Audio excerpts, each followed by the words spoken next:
Hello বন্ধুরা, পিবিকে রান্নাঘরে সবাইকে স্বাগত। আজ আমি তোমাদের সামুদ্রিক মরল্লা মাছের সর্ষে জিরা বাটা দিয়ে ঝাল করে দেখাবো। এখানে আছে 400 মতো সামুদ্রিক মরল্লা মাছ। মাছগুলোকে আমি ভালো করে ধুয়ে এর আঁশ ছাড়িয়ে মাথাগুলোকে কেটে ফেলেছি, কারণ এই মরল্লা মাছের মাথা শক্ত ধরনের হয়। তোমরা চাইলেও মাছের মাথা রাখতে পারো। এইবার আমি মাছগুলোতে নুন ও হলুদ মাখিয়ে নিচ্ছি। বন্ধুরা, এই ধরনের ছোট ছোট মাছ অনেক পুষ্টিকর হয় এবং চোখের দৃষ্টি বাড়াতে সাহায্য করে। দেখুন, মাছে নুন হলুদ মাখানো কমপ্লিট। এখানে সর্ষে জিরে, দুটো কাঁচা লঙ্কা শিলে বেটে রেখেছি। এখানে 4টে কাঁচা লঙ্কা চিড়ে রেখেছি। কড়াইটা গরম হয়ে গেছে। এবার আমি মাছ ভাজি করার জন্য সাদা তেল দিয়ে দেব।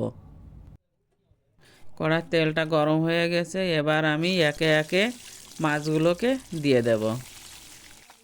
এই মাছগুলোকে হালকা করে ভাজবো, বেশি কড়া করে ভাজলে খেতে স্বাদ হয় না। মাছগুলো ভাজা হয়ে গেছে। সেই মাছ ভাজা তেলের মধ্যে আরও একটু সরিষার তেল মিশিয়ে নেব। এবার দিয়ে দিচ্ছি দুটো শুকনো লঙ্কা, তারপর দিচ্ছি কালো জিরে। এবার দেব ভেজে রাখা মাছগুলোকে, তারপরে ঢেলে দেব উষ্ণ গরম জল।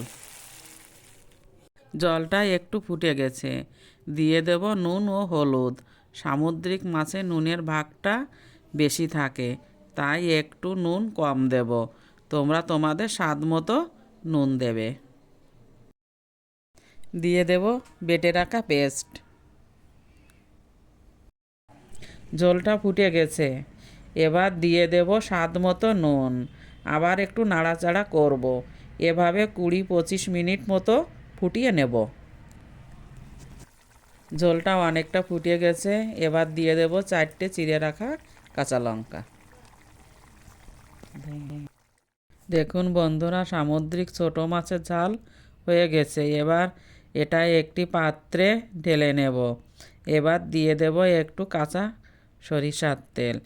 এভাবে বাড়িতে তৈরি করে গরম গরম ভাতের সাথে পরিবেশন করুন। লাইক, কমেন্ট, শেয়ার আর সাবস্ক্রাইব করতে ভুলবেন না কিন্তু।